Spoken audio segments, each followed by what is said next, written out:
இலங்கையின் போர் பயிற்சி கூடம் ஒன்றிலிருந்து பலவிதமான போர்க்கருவிகளை கொண்டு வீரர்கள் பயிற்சி செய்யும் ஓசைகள் தொடர்ந்து கேட்ட வண்ணம் இருந்தது. அதில் மிகுந்த பலமும் கட்டழகும் கொண்ட இளம் வீரர்கள் பலர் இருந்தனர்.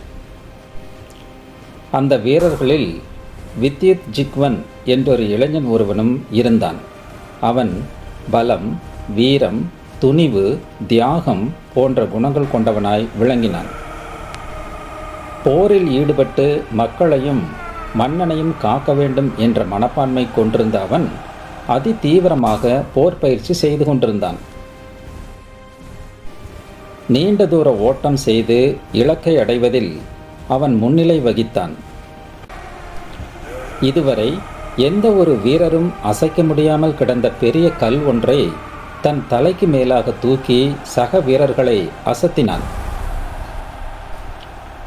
உயரம் தாண்டுதல், நீளம் தாண்டுதல் போன்ற பயிற்சிகளும் அங்கு நடந்தது. சிறப்பாக பயிற்சி செய்யும் மற்ற வீரர்களை வித்யுத் ஜிக்வன் பாராட்டவும் மறப்பதில்லை.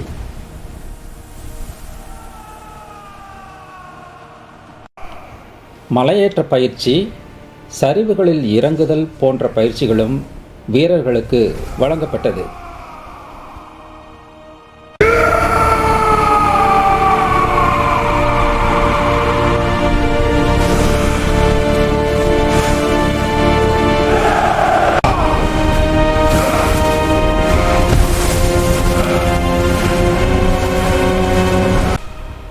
சிறிய மற்றும் பெரிய கதாயுதத்தால் எதிரியை கலங்கடிப்பது போன்ற பயிற்சிகளிலும் வித்யுத் ஜிக்வன் அசத்தினான்.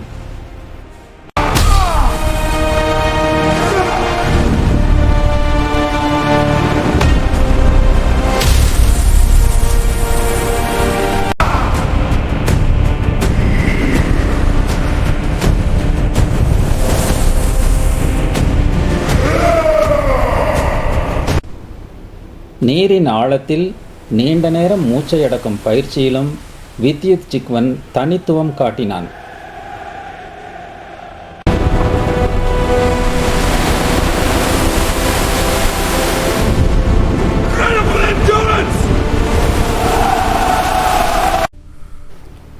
மனதை ஒருநிலைப்படுத்துவதற்கான தியான பயிற்சியும் வீரர்களுக்கு கொடுக்கப்பட்டது.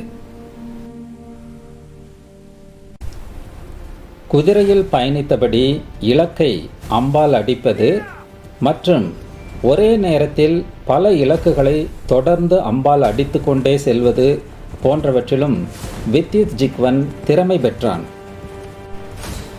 குதிரையில் புயலென பயணிக்கும் பயிற்சி,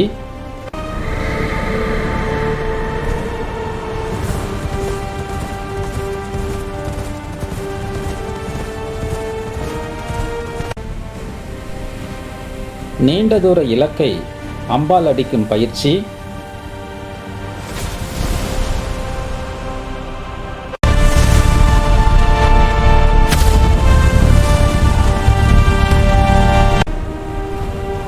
யானைப்படையை வழிநடத்தும் பயிற்சி, யானை மேலிருந்து வேல் எறியும் பயிற்சி,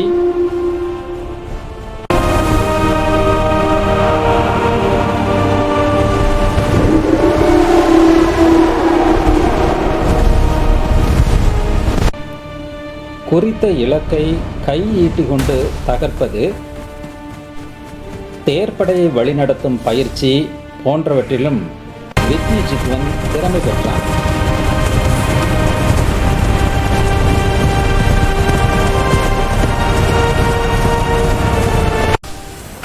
அடுத்தடுத்து தன்னை நோக்கி வீசப்படும் ஈட்டிகளை கேடயம் கொண்டு தடுக்கும் தற்காப்பு பயிற்சியும் அவன் பெற்றான்.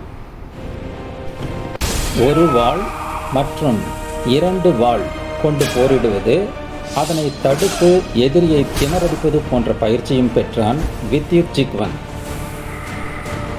கைகளையும் உடல் பலத்தையும் மட்டுமே ஆயுதமாக பயன்படுத்தும் மல்யுத்த பயிற்சியிலும் அவன் சிறந்து விளங்கினான்.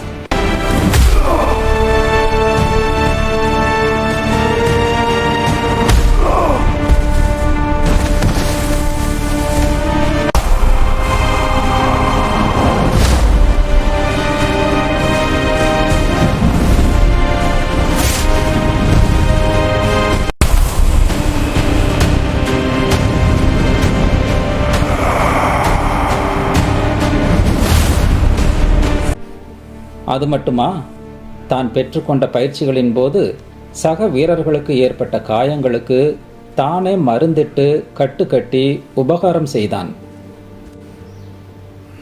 இப்படிப்பட்ட சூழலில் ஒரு நாள் பெண் ஒருத்தியை தாக்க வந்த மிகப்பெரிய புலியுடன் மோதினான் வித்யுத் ஜிக்வன்.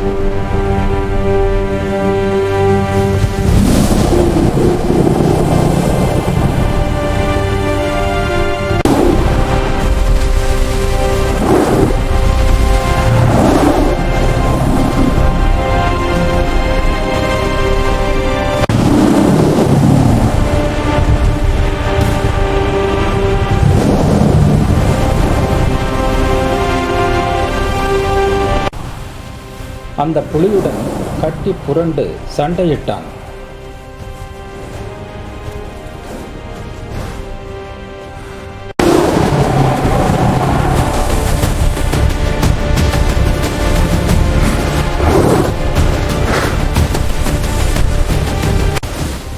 தனது முஷ்டியை கொண்டு பலமுறை அதன் முகத்தில் தாக்கவே அந்த புலி நிலைகுலைந்தது.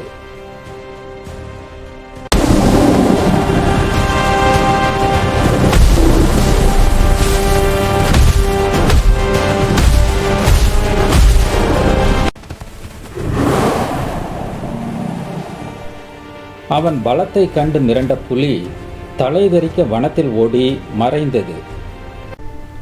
அதன் பின்னர் தான் காப்பாற்றியது ராவணனின் தங்கை சூர்பனகை என்பதை அறிந்து அந்த அசுர மங்கைக்கு மரியாதை செய்துவிட்டு தன் வழியில் சென்றான். ஆனால் சூர்பனகையின் மனம் அவன் பலத்தால் கவரப்பட்டு இனி அவனே தன் கணவன் என்பதை முடிவு செய்தது. ஒரு நாள் போர்க்களம் ஒன்றில் தன் விருப்பத்தை வித்யுத் ஜிக்வனிடம் தெரிவித்தாள் சூர்பனகை. வழியை தேடி வந்த அந்த அன்பை வித்யுத் ஜிக்வன் மனமாற ஏற்றுக்கொண்டான். இதனை மிக அருகிலிருந்து கண்ட ராவணனும் தனது தங்கையின் மனம் புரிந்து அங்கீகரித்தான். வித்யுத் ஜிக்வன் இவன் இப்போது சகலமும் கற்றுத் தேர்ந்த மாபெரும் வீரன், அதோடு சூர்பனகையின் கணவன், ராவணனின் நெருங்கிய உறவு, சைனியங்களை வழிநடத்தி சென்று எதிரிகளை நாசம் செய்வதில் வல்லவன். பலமுறை அவனது திறமையை நேரில் கண்ட ராவணன் மனதிலும் வித்யுத் ஜிக்வன் நின்றான். மேலும் வித்யுத் ஜிக்வன் கையில் இருப்பது சாதாரண உலோகத்தாலான கதாயுதம் அல்ல. யுத்தத்தில் அவன் காட்டிய துணிவுக்கு பரிசாக ராவணன் தனது சக்திகள் சிலவற்றை அதில் ஏற்றி கொடுத்திருந்தான்.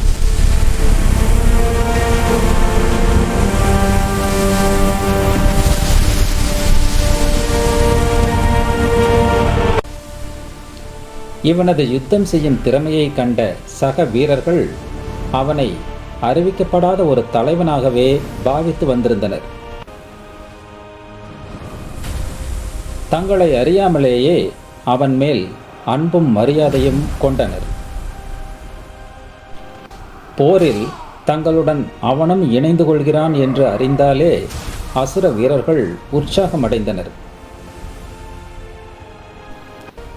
வித்யுத் ஜிக்வனின் போர் திறமையும் வசீகரமான அவன் உடல் அமைப்பும் காண்போர் மனதில் அவன் பிம்பத்தை விதைத்து சென்றது.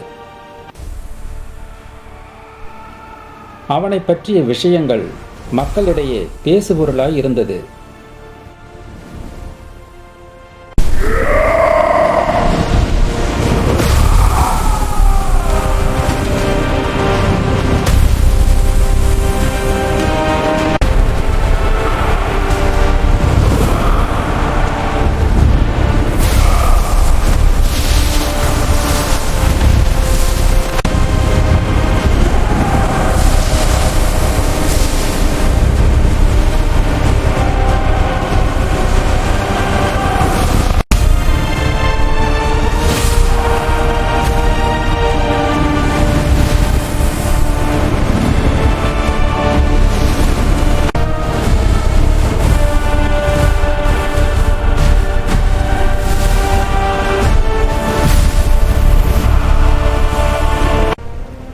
இந்த நிலையில் ராவணன் வித்யுஜிக்வனை முப்படைகளின் தலைவனாக அறிவித்தான்.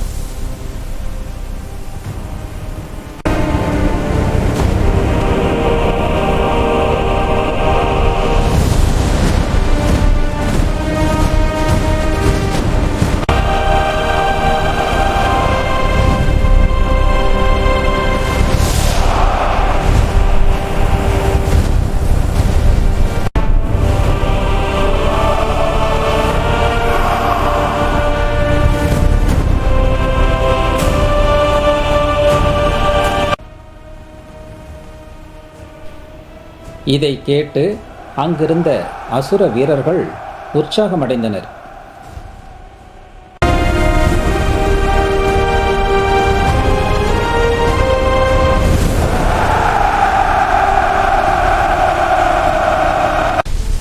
அதோடு வித்யுஜிக்வனின் கதாயுதத்தில் மேலும் சில சக்திகளை ராவணன் ஏற்றினான்.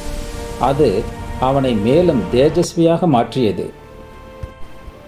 அதன் பிறகு சூர்பனகை 14,000 எண்ணிக்கை கொண்ட காலகேயர்களின் படையை வெற்றி கொள்ள ராவணன் திட்டமிட்டிருக்கும் விஷயத்தை வித்யுஜிக்வனிடம் தெரிவித்தாள். தன் அண்ணனுக்கு துணையாக போரில் ஈடுபட்டு வெற்றியடைய கேட்டுக்கொண்டாள். அப்போது 14,000 காலகேயர்களின் மிரளச் செய்யும் போருக்கான பேரிரைச்சல் நன்றாக கேட்க ஆரம்பித்திருந்தது. வித்யுஜிக்வன் சூர்பனகையிடம், வெற்றி எப்போதும் நம் பக்கம்தான், போரில் உன் அண்ணனுக்கு நான் துணை இருப்பேன், கவலை வேண்டாம் என கூறி அவளை உற்சாகமூட்டினான்.